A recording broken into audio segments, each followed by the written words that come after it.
Assalamualaikum warahmatullahi wabarakatuh. Perkenalkan, nama saya Sri Sugiyarti. Saya dosen di Universitas Muhammadiyah Bangka Belitung di Fakultas Keguruan dan Ilmu Pendidikan, Program Studi Pendidikan Guru Sekolah Dasar. Di sini saya mengajar mata kuliah Konsep Dasar IPS di semester 2 serta materi dan pembelajaran IPS di semester 3. Masing-masing mata kuliah tersebut berbobot 3 SKS. Untuk mata kuliah materi dan pembelajaran IPS SD, ini merupakan mata kuliah yang harus ditempuh selama kurang lebih 16 kali pertemuan setelah mahasiswa lulus mata kuliah konsep dasar IPS. Nah, capaian dari mata kuliah ini adalah mahasiswa memiliki kemampuan mengkaji materi dan menentukan strategi dalam pembelajaran IPS di sekolah dasar, mampu memahami makna pengembangan pembelajaran IPS, mampu menentukan metode, model, dan media dalam pembelajaran IPS, dan mampu mengkolaborasikan secara kritis sains, teknologi, dan masyarakat dengan nilai-nilai kebudayaan secara kontekstual sesuai dengan nilai budaya lokal dan kearifan lokal masyarakat setempat. Nah, diharapkan juga mahasiswa mampu memenuhi tantangan dan keadaan di masa yang akan datang yang semakin dinamis. Nah, untuk mencapai kemampuan tersebut, maka mahasiswa akan mengkaji materi dan pendekatan pembelajaran dalam pendidikan IPS yang sesuai dengan karakteristik anak usia sekolah dasar. Nah, mata kuliah ini memiliki pokok bahasan diantaranya paradigma dalam pendidikan IPS, yang kedua perubahan dan konflik sosial, yang ketiga manusia dan lingkungan, yang keempat individu, kelompok, dan kelembagaan, yang kelima ruang, waktu, dan perubahan, keenam perubahan dan konflik sosial, yang ketujuh produksi, distribusi, konsumsi, dan ekonomi kerakyatan, yang kedelapan pendekatan kontekstual dalam pembelajaran IPS, kemudian yang kesembilan konsep ilmu, teknologi, dan masyarakat di dalam pembelajaran IPS. Selanjutnya adalah media interaktif dalam pembelajaran IPS SD, kemudian sumber-sumber pembelajaran IPS, kemudian model-model pembelajaran IPS SD, dan nanti di akhir pertemuan mahasiswa akan dilatih untuk praktek pembelajaran IPS menggunakan media yang telah mereka buat, menggunakan metode pembelajaran yang telah mereka pelajari. Mereka akan mengajar di kelas ya bersama dengan teman-teman. Nanti akan dibuat kelompok-kelompok untuk mereka praktek mengajar secara individual. Nah, dalam pembelajaran ini saya menggunakan platform Zoom, kemudian Google Classroom, kemudian WhatsApp Group untuk berkomunikasi antara pengajar dan juga mahasiswa.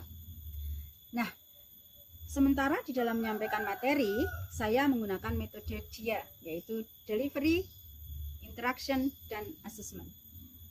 Nah, dalam penyampaian materi, saya menggunakan pemaparan, menggunakan PPT, maupun video pembelajaran yang saya sampaikan menggunakan platform mulai dari Zoom, Google Meet, maupun WA Group. Ya. Nah, proses dari penyampaian materi melalui metode interaksi ini dilakukan dengan metode diskusi diantaranya. Nanti di kelas biasanya saya akan membentuk kelompok-kelompok kecil mahasiswa yang terdiri dari 3 sampai 5 mahasiswa untuk membahas satu topik yang sudah ditentukan sebelumnya, ataupun untuk mengerjakan proyek-proyek kecil ya yang nanti akan terjun langsung ke masyarakat agar mereka mampu mengetahui perkembangan yang ada dalam masyarakat. Nah, setelah itu mereka akan melakukan pemaparan di kelas, masing-masing kelompok akan memberikan pemaparan, kemudian nanti selanjutnya dilakukan diskusi kelompok dan saya akan memberikan tambahan, memberikan penguatan-penguatan terhadap materi yang sudah disampaikan oleh mahasiswa. Nah, selanjutnya saya juga memberikan ice breaking ya di tengah-tengah pembelajaran saya sering memberikan ice breaking agar terjadi suasana yang pembelajaran yang segar dan mahasiswa juga merasa nyaman di dalam kelas saya, sehingga pembelajaran bisa berlangsung secara interaktif dan komunikatif.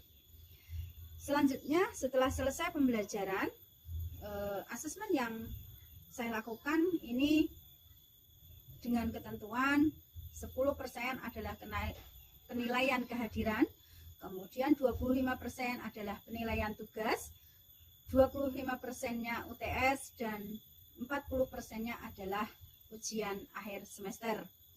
Nah, ini sebelumnya sudah disepakati bersama ya di awal perkuliahan antara dosen dan mahasiswa. Selanjutnya, begini, kami akan sampaikan proses pembelajaran yang terjadi melalui platform Zoom. Oke. Nah, sudah bisa dilihat ya? Sudah, Bu. Lihat. Oke. Baik, nah di sini kita akan membahas mengenai media pembelajaran yang tentunya nanti kalian sebagai calon guru harus memahami ya, apa itu media pembelajaran, kegunaannya apa, pentingnya apa, dan bagaimana nanti cara kalian menggunakan media pembelajaran ini.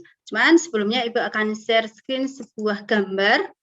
Coba sebentar kalian baca ya, kalian lihat dan kalian pahami. Kemudian tolong berikan penjelasan kepada Ibu sedikit saja.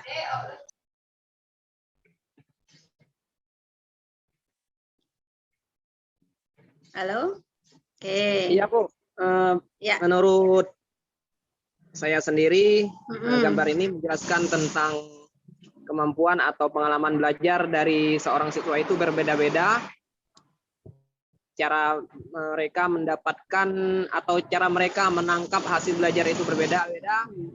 Ada yang secara verbal, visual, seperti melihat, kemudian juga ada yang secara tindakan. Jadi setiap siswa itu memiliki kemampuan daya tangkapnya itu berbeda-beda, Bu, sesuai dengan keahliannya masing-masing. Itu, Bu. Oke, ya, terima kasih ya Mas Sopan ya. Jadi ini sebagai calon guru harus melihat ini nanti sehingga kalian bisa mengajar dengan benar gitu ya. Dan capaian pembelajaran nanti bisa tercapai dengan maksimal. Jadi pengalaman belajar menurut Edgar Dale ini 90% ini ya, 90% materi yang kita sampaikan ini akan dipahami oleh anak ketika anak tersebut melakukan dan mengatakan apa yang dia pelajari. Jadi kalau anak hanya membaca di sini, jadi apa yang diingat oleh anak yaitu hanya 10%-nya.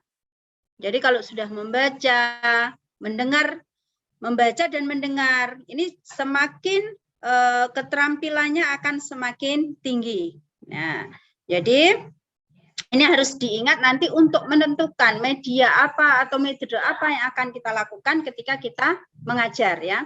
Jadi kalau kita hanya membaca, kita hanya ceramah ya. Ini di sini caranya adalah dengan ceramah. Maka anak-anak hanya akan ingat yang diceramahkan itu hanya 10%. Tapi ketika semakin ke bawah misalnya diberikan visual, kita menggunakan video, kita menggunakan gambar, ini akan semakin besar hasil belajar yang diingatnya.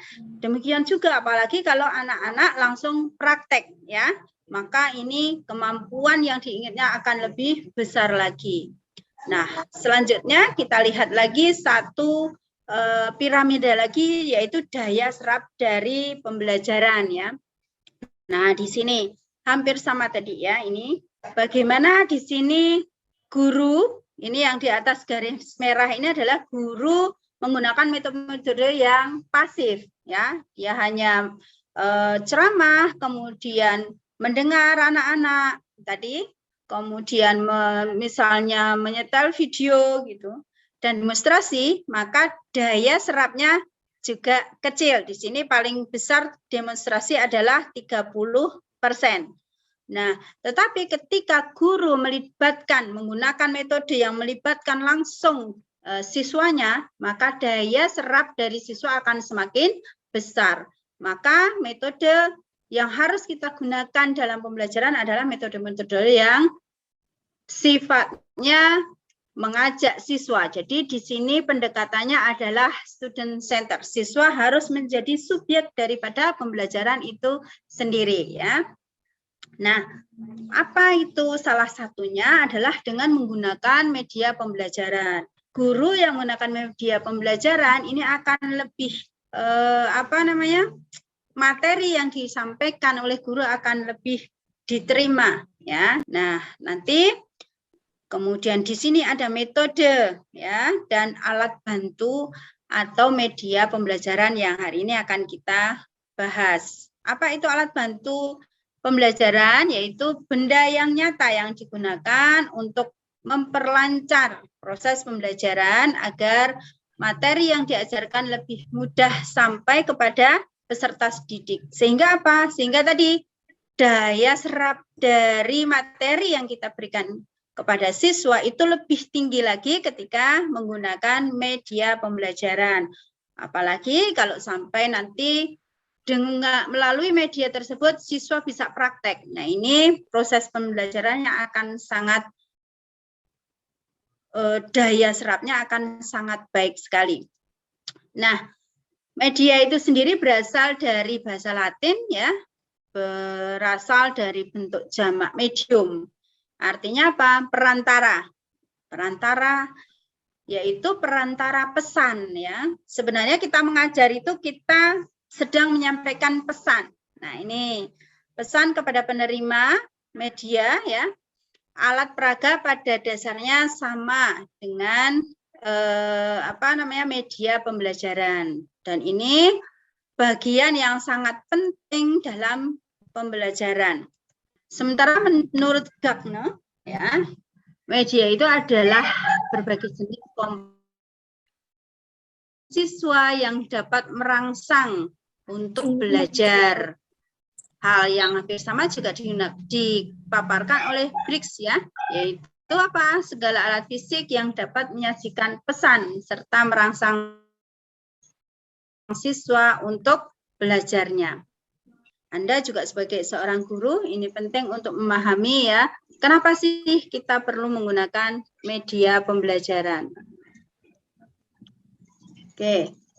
Nah, selanjutnya, bagaimana awal mula dari perkembangan media itu sendiri? Kenapa dulu muncul gitu, ya? Nah,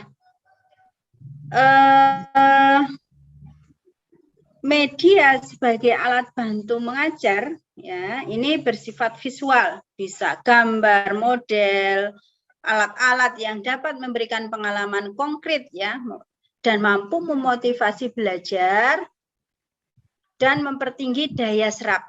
Tadi seperti gambar pengalaman belajar dari Edgar Dale tadi, ya. Nah, ini akan membantu siswa untuk mempermudah mereka memahami apa yang mereka pelajari.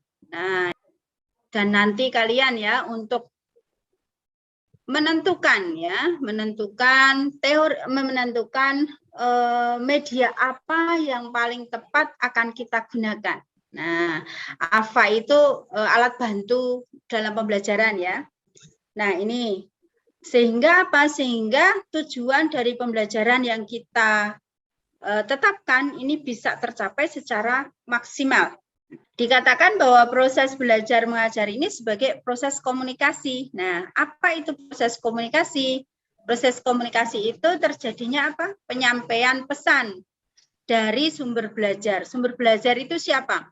Kalau dulu sumber belajar itu hanya guru, ya toh? Sumber belajar itu hanya guru.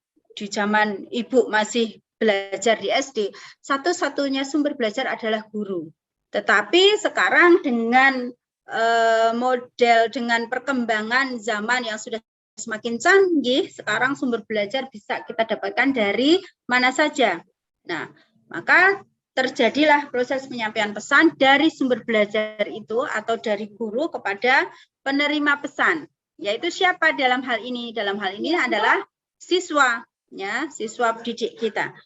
Dengan tujuannya apa? Tujuannya agar pesan yang berupa materi-materi ajar kita, ya ini dapat diterima. Tidak hanya dapat diterima, tetapi juga dapat dikuasai oleh siswa itu sendiri. Jadi rasanya kita akan merasa bangga gitu ya. Ketika kita menjadi seorang guru, kemudian apa yang kita sampaikan itu dipahami oleh siswa. Dan nanti biasanya ya siswa yang betul-betul paham terhadap apa yang kita pahami itu tidak hanya mampu mencapai tujuan pembelajaran, mencapai KKM-nya, tetapi sampai kepada mereka sudah lulus, mereka sudah selesai, ilmunya itu masih nempel ya. Ketika tadi daya serap yang diterima oleh siswa itu semakin tinggi. Saya yakin ini yang di sini ketika SD dulu masih banyak pelajaran yang masih diingat itu karena apa? Karena proses doing ya, karena proses melakukan, benar tidak? Ya. Kalau hanya ceramah mungkin habis keluar kelas sudah langsung lupa materinya. Tetapi ketika kita mengajar, kemudian siswa melakukan, mengkomunikasikan kembali, maka akan semakin daya serapnya akan semakin meningkat. Nah, maka yang pembelajaran saat ini dengan tematik, dengan pendekatan saintifik ini diharapkan seperti itu ya, siswa langsung dengan 5M-nya itu siswa langsung bisa mengkomunikasikan. Nah, dengan mengkomunikasikan dari mulai menganalisis sampai mengkomunikasikan, ini nantinya diharapkan apa yang mereka pelajari benar-benar bisa diserap oleh siswa. Nah, ini tadi dikatakan bahwa proses belajar ini adalah proses menyampaikan pesan. Efektivitas komunikasi ya pembelajaran ditentukan oleh sejauh mana isi pesan tadi diterima oleh penerima, yaitu oleh guru, sejauh mana materi yang kita berikan itu diterima oleh siswa. Nah, itu semakin banyak yang diterima artinya kita akan semakin efektif apa yang kita ajarkan ya. Nah, di sini media yang bisa menyampaikan informasi berupa bersamaan berupa suara dan gambar ya, ini disebut dengan media audio visual. Kalau multimedia itu gabungan ya, gabungan dari berbagai bentuk media menjadi satu ya. Kemudian menyuguhkan tampilan-tampilan yang baru. Di kampus sepertinya sudah banyak sekali, sudah sangat lengkap media yang media pembelajaran seperti LCD, proyektor, film-film itu sudah banyak sekali disediakan ya. Kalian bisa ke perpustakaan untuk misalnya ketika mau melihat film apa itu di perpustakaan menyediakan alatnya. Nah, ini adalah informasi-informasi ini akan memudahkan ya, yang didapat dari media ini akan memudahkan si siswa mengingat apa-apa materi yang sudah disampaikan oleh gurunya. Nah, di dalam teknologi pendidikan itu sendiri ya, sumber belajar ini merupakan komponen dari sistem instruksional ya. Sementara media ini adalah bahan atau softwarenya. Nah, media ini memerlukan peralatan. Nah, peralatan inilah hardware-nya. Kadang-kadang kita sudah memiliki media, tetapi hardware-nya tidak tidak memadai gitu ya. Misalnya ada kerusakan atau ketidakmampuan bahkan dari gurunya untuk menjalankan media itu sendiri. Nah, sekarang guru dituntut multitasking ya, tidak hanya menguasai materi, tetapi kita juga dituntut untuk menguasai teknologi. Nah, ini apalagi kalian nanti ketika sudah lulus, ini sudah semester 3, ketika sudah lulus itu teknologi akan semakin berkembang, ya, kemajuan-kemajuan akan semakin banyak, sehingga kalian betul-betul harus mempersiapkan diri menjadi guru yang mumpuni, guru yang multitasking, ya. Kemudian dengan media ini juga mengatasi keterbatasan ruang dan waktu. Misalnya banyak objek-objek yang kita tidak bisa itu digambarkan atau diucapkan ya. Apalagi di Bangka Belitung misalnya sedang bercerita mengenai gunung berapi. Di Bangka Belitung tidak ada gunung berapi. Nah, dan anak-anak di usia sekolah dasar ini harus konkret ya. Mereka masih dalam tahap konkret. Sehingga apa? Sehingga apa yang kita sampaikan harus betul-betul nyata di hadapan siswa. Nah, maka kita hadirkan misalnya dengan video tentang gunung berapi, tentang gambar gunung berapi itu seperti apa, sehingga siswa betul-betul mengerti ya, memahami, oh kayak gini gunung berapi. Atau ketika kita sedang berbicara mengenai transportasi, di Bangka tidak ada nih kereta api, ya. Nah, maka kita tidak bisa hanya menceritakan kepada anak-anak, nak kereta api itu ini loh, bentuknya panjang, ada gerbong-gerbong yang disambung. Ini anak-anak belum bisa membayangkan, ya. Tetapi dengan kita menghadirkan videonya kereta api seperti apa, kita hadirkan gambarnya kereta api seperti apa, ini anak-anak akan memiliki daya serap yang lebih tinggi. Nah, maka inilah pentingnya manfaatnya kita menggunakan media. Dengan media, tadi selain daya serap tinggi, motivasi belajar anak-anak juga akan lebih tinggi, ya. Apalagi ini masih usia sekolah dasar. Nah, ini motivasi untuk belajar ini masih harus guru harus betul-betul menjadi motivator ya, motivator yang baik terhadap anak-anak. Maka salah satunya menggunakan media pembelajaran ketika kita sedang mengajar. Oke.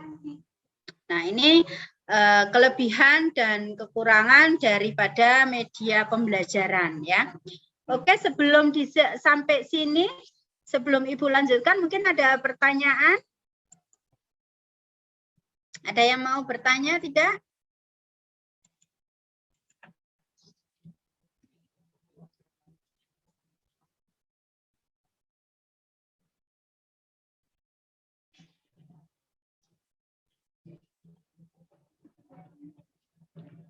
Oke, kalau bisa Ibu lanjutkan lagi ya, ini sedih ya. Oke. Izin bertanya Bu sebelumnya. Oke, silakan. Perkenalkan, saya Sofwan Zurdi. Izin bertanya, Bu, kalau untuk media ini jika kita mengajar itu tanpa dengan menggunakan media. Oke, bisa Ibu tangkap ya. Kalau tidak menggunakan media pembelajaran gitu, maksudnya gimana gitu ya? Ya, tadi kita kembali kepada gambar yang sketsa pertama tadi ya, yang gambar pertama tadi. Jelas ketika kita tidak menggunakan media ajar, maka apa yang kita sampaikan itu akan hanya sedikit yang bisa ditangkap oleh siswanya.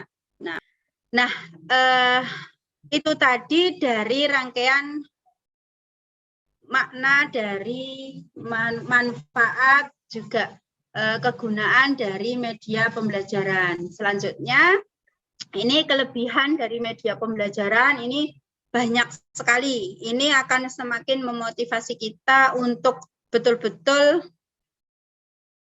mampu menampilkan atau mampu menggunakan media pembelajaran. Nah, kemudian media audiovisual juga seperti itu. Sekarang sudah banyak sekali di YouTube ya. Bisa Anda download materi-materi pembelajaran yang mendukung kita untuk menyampaikan materi. Karena dengan menggunakan media kita sangat membantu penyampaian dari materi yang kita sampaikan. Kalau ada pertanyaan, saya persilakan satu lagi sebelum nanti saya memberikan tugas. Ya. Ya. Ini pertanyaan materinya tentang apa? Ada tidak? Ada, Bu. Ya, kalau nggak ada, kita mengandalkan otak pikiran, kita tuh tidak mengandalkan media itu, apakah normal cara pembelajaran nggak, Bu? Iya. Cara pembelajaran dengan hanya mengandalkan pikiran kita itu cara pembelajaran di abad dinosaurus dulu ya.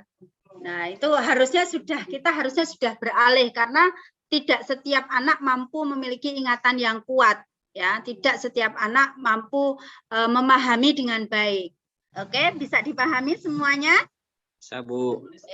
Baik. Nah, ini untuk tugasnya saya beri waktu untuk 2 minggu karena ini membuat media pembelajaran ya. Kalian membuat media pembelajaran interaktif yang berbasis nilai-nilai kearifan lokal. Jadi ini akan memudahkan siswa untuk memahami karena mereka tiap hari sudah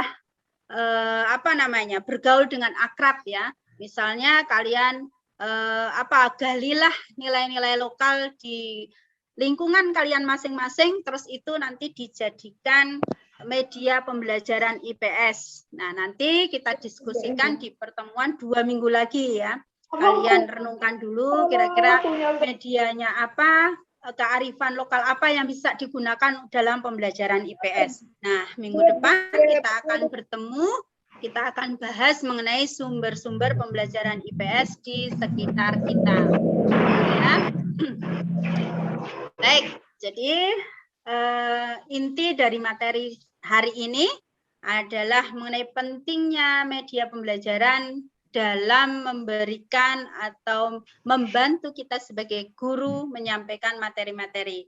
Semakin baik media yang kita gunakan, maka anak-anak akan semakin termotivasi untuk belajar. Baik ya, terima kasih banyak atas kesempatan hari ini. Dan kita bisa ketemu minggu depan, sehat selalu dan tetap dengan prokesnya ya. Oke, terima kasih Ibu akhiri. Assalamualaikum warahmatullahi wabarakatuh. Waalaikumsalam warahmatullahi wabarakatuh. Matur suwun, Bu. Semoga bermanfaat dan mampu menginspirasi banyak orang. Terima kasih. Wassalamualaikum warahmatullahi wabarakatuh.